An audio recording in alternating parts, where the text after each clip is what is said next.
Hello friends, स्वागत है आपका मेरे किचन में। तो मैं लेके आ गई हूँ नई रेसिपी। आज नवरात्रि का दूसरा दिन था और माता रानी को भोग लगाने के लिए मैंने बनाई एक बर्फ़ी, जो कि मैंने तिल से बनाई है, सफ़ेद तिल से बनाई है। और खाने में बहुत ही टेस्टी लगती है और व्रत वालों को भी काम आती है। तो जिसने व्रत रखा हुआ है ना, तो ये वाली आप मिठाई बना सकते हैं। इसमें कोई ज़्यादा मेहनत नहीं है, कुछ भी नहीं है। तो सफ़ेद तिल ली थी। ये सफ़ेद प्योर इसलिए नहीं दिख रही है क्योंकि ये है घर की, मतलब कि हमारे खेत से उगी हुई है। तो इसलिए ये जो बाहर का सामान होता है ना, तो बहुत ज़्यादा वाइट वाइट दिखता है। और ये जो देसी चीज़ें होती हैं ना, थोड़ा देखने में ऐसी दिखती हैं, लेकिन टेस्ट यही ज़्यादा अच्छी देती हैं। तो इनको मैंने सेक लिया है। यहाँ पे मैंने करीब 2 कटोरी भर के लिया था और इसको सेकने के बाद ना मैं इसको पीस लूँगी।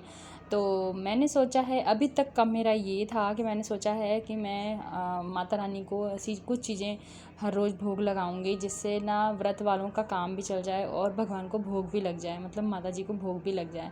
तो इसलिए मैंने आज सफ़ेद तिल की बर्फ़ी बनाई है। देखते हैं कल तक मैं क्या बना पाती हूँ, और मेरा ये चैलेंज पूरा होता भी है कि नहीं होता है, वो तो माता रानी जाने। तो अब उसको पीस लिया मैंने, साइड में रख दिया मैंने शक्कर। तो जितनी मेरी वो थी तिल थी, उतनी ही मैंने शक्कर ले ली है। जिसको शक्कर से परेशानी है वो थोड़ी सी कम ले सकते हैं। हमको कोई परेशानी नहीं है, तो हम तो बढ़िया से लेते हैं शक्कर। मतलब कि टेस्ट में कमी नहीं आनी चाहिए हेल्थ में थोड़ी बहुत आएगी तो हम चलेगा तो शक्कर ले लिया। शक्कर में सिर्फ आधा गिलास पानी डाला था, ज़्यादा नहीं डाला था, क्योंकि सिर्फ इसको पिघलानी है, क्योंकि वापस इसको जमाना ही है, लेकिन शक्कर जो है उसको पिघला लेना है। तो पूरी शक्कर पिघल गई थी, तो मैंने डाल दिया है ये जो मैंने पीस के रखा हुआ था तिल का जो पाउडर था वो। और अच्छे से मैं फेंटूंगी इसको, बहुत ज़्यादा देर तक फेंटना है ताकि इसकी जो गुठलियाँ हैं ना, वो सारी गुठलियाँ फूट जाएं। तो मेरी फैमिली के मेंबर्स, मैं सभी से बोलती हूँ कि आ जाओ आप लोग मेरे घर पे और मिठाई खा लो ये वाली और फिर उसके बाद लाइक कर दो, कमेंट कर दो। तो गर्मी तो बहुत ज़्यादा हो रही है, लेकिन फिर भी कुछ कुछ चीज़ें ऐसी होती हैं जो साइड में करनी पड़ती हैं। तो फ़िलहाल हम गर्मी को साइड में रख देते हैं और बनाते हैं कुछ अच्छी सी रेसिपी। तो ये अपना घी डाल दिया मैंने, शुद्ध देसी घी। अब ये भी है कि घी की बनी हुई चीज़ें भी खाते हैं। ऐसा भी है कि घी से बनी हुई, गाय के घी से बनी हुई चीज़ें का भोग लगाना चाहिए माता रानी को।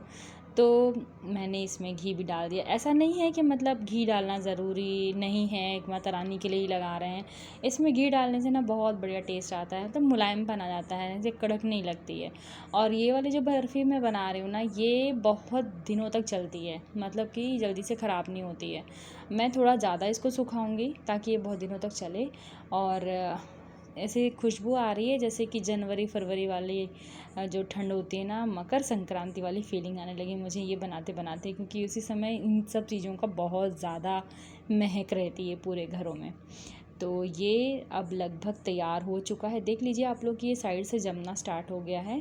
तो अब इस कंडीशन में मैं क्या गैस को बंद कर दूँगी, और तब तक आप दूसरा काम भी कर सकते हैं, क्योंकि अब इसको ठंडा होने में टाइम लगेगा। लेकिन हाँ, ये है कि भूलना नहीं है, बीच बीच में इसको चलाते जाना है। और मैंने क्या किया ना कि काजू बादाम नहीं डाला है। आप लोग चाहें तो काजू बादाम भर के डाल सकते हैं। क्या है कि इतनी महंगी चीज़ डालो भी, और बच्चे क्या करते हैं ना, पूरा छाट के निकाल के फेंक देते हैं। तो थोड़े से काजू बादाम डाले हैं, तो मैं क्या करूँगी ना, उनको अपने मम्मी डैडी को ऐसे ही दे दूँगी अब थाली में तेल लगा लिया है और पूरा पलट देती हूँ। तो इतनी जल्दबाजी थी ना, क्योंकि मैं ये 11 बजे बना रही थी और मुझे ना भोग लगाना था माता रानी को, और फिर उसके बाद फलाहार भी बनाना था। तो इसके लिए मैंने ना बहुत जल्दी जल्दी किया, तो कुछ चीज़ें शूट हुई और कुछ चीज़ें हो ही नहीं पाई। पर कोई बात नहीं, कढ़ाई में ठंडा हो चुका था पूरा। तो उसके बाद मैंने डाल दिया है इसको थाली में, और थोड़ा सा काजू बादाम ऐसे हल्के हल्के से डालें ताकि बहुत ज़्यादा नुकसान ना हो मेरा। नहीं तो पता चल रहा है कि बच्चों ने निकाल निकाल के छाट छाट के फेंकना स्टार्ट कर दिया। तो ये देखिए, मैं कट कर देती हूँ चाकू से, पहले निशान बना देती हूँ, उसके बाद थोड़ा सा ठंडा होने के लिए रख दूँगी ताकि ये अच्छे से निकलें। तो मेरे अंदर ना वो सब्र वाली चीज़ नहीं है कि मतलब सब्र कर लूँ थोड़ा सा। मैं गरम ही गरम इसको निकालने लगी तो ये टूटने लगी थी। तो जब ये टूटने लगी थी ना, तब फिर मुझे समझ में आया कि नहीं, जल्दी से नहीं निकालना है, थोड़ा थोड़ा सब्र तो करना पड़ेगा। तो थोड़ी देर के लिए मैंने इसको छोड़ दिया था, फिर उसके बाद मैं निकालने आई थी। तो लगभग ये बहुत ही अच्छी सी बर्फ़ी बन के तैयार हो गई थी। तो अगर मैंने इसको गोल थाली में डाला हुआ है, इसलिए ये साइड साइड से छोटे छोटे पीसेस निकल रहे हैं। अगर ये ट्रे में डला होता ना, तो एकदम परफेक्ट बर्फ़ी बनती एक साइज़ की। लेकिन मुझे ये घर में ही खाना है और व्रत वालों को ही खाना है। ये देखिए, ठंडा होने के बाद ये इस तरीके से निकला है पूरा।